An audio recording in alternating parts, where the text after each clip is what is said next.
మొత్తం యువమోర్చాలతో సార్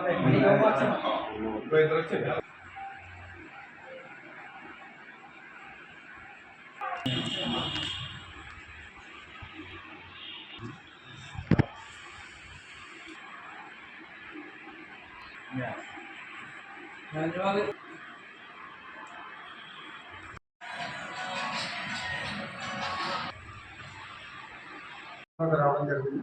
అయితే మనం అందరం కూడా భారతీయ జనతా పార్టీ రాష్ట్ర జిల్లా అధ్యక్షుడు రాష్ట్ర వ్యాప్తంగా ఆనాటి ఎమర్జెన్సీ డేలో అక్రమంగా అరెస్ట్ అయిన వారికి సన్మానం చేయడం జరిగింది. ఈరోజు నియోజకవర్గ కన్వీనర్ కోటిపల్లి సాయిరామ అధ్యక్షతన ఈ ప్రోగ్రాం కన్వీనర్ అయిన నేను బాణ తెలిసాన్ని నలభై గారిని మన కార్యకర్తలందరితో సన్మానించుకోవడం జరిగింది.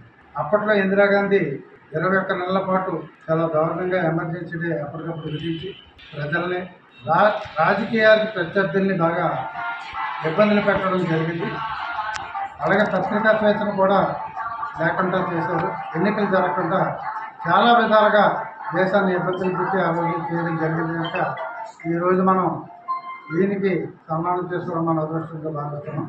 ఆయన అనుభవాలు 40 సెకండ్ బ్యాచ్లో అరెస్ట్ అయ్యాం సత్యాగ్రహం చేసి. అప్పుడు కేఆర్ చౌదరి గారు వారు పెద్దవాడు సత్యాగ్రహం పాల్గొవాలి, కానీ లాస్ట్ మినిట్లో వాళ్ళు డిసైడింగ్ గురించి అప్పటికప్పుడు మేము అప్పుడప్పుడు 5 సత్యాగ్రహం చేసి మమ్మల్ని అరెస్ట్ చేశారు. అరెస్ట్ చేశాక జైల్లో ఉన్నాక 200 మంది ఉండేవాళ్ళు డిఏఆర్ కింద. అప్పుడు ఘనశ్యామప్రసాద్ గారు, ఎంఎస్ సుబ్బరాజు గారు, దుబ్బుడి యజ్ఞనారాయణ గారు, గుంటూరు ఎమ్మెల్సీ ఇంతా కూడా మాతో ఉండేవారు. ఎమ్మెల్సీ అటు నాయకత్వంతో మేము వాళ్ళ నాయకత్వం ద్వారా మేము అక్కడ తీర్చి దిద్దపడ్డాం కరెక్ట్గా చెప్పాలంటే.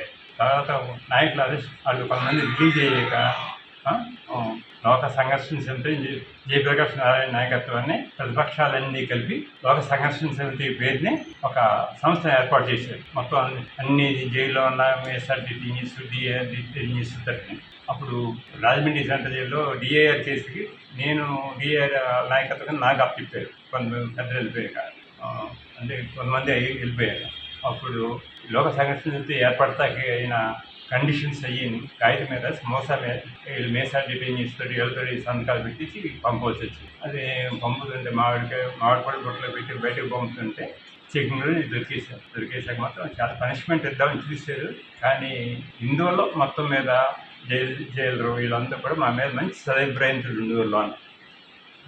ఇంకా హ్యాండ్లింగ్ చేయకుండా మాత్రం నోటితో కొంచెం ఇచ్చారు. అదో తీవ్రమైన ఇబ్బంది. దానికి చాలా పనిష్మెంట్ ఇస్తారనుకున్నాం మేము అందరం, కానీ ఇవ్వలేదు. బాగా జరిగింది. అదే లోక సంఘర్షణ జనతా పార్టీ కింద రూపు మార్చుకుని రాజకీయ పార్టీ కింద బయట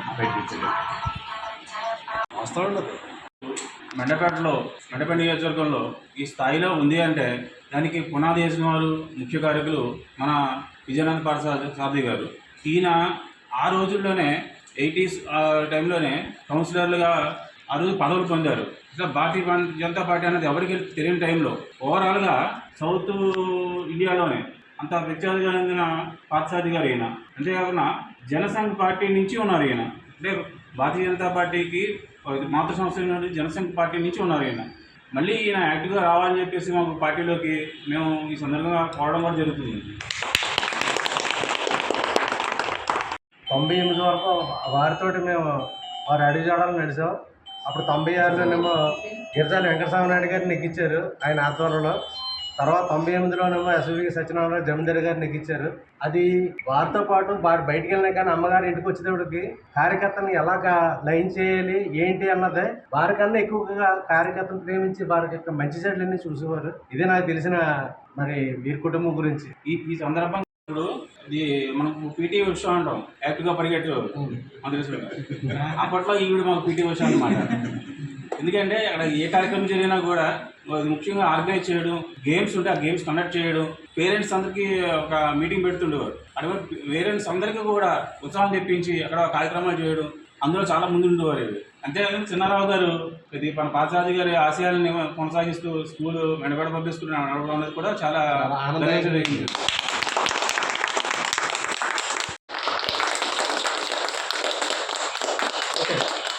భారత్ మాతా కి నరేంద్ర మోడీ గారి నాయకత్వం, నరేంద్ర మోడీ గారి నాయకత్వం.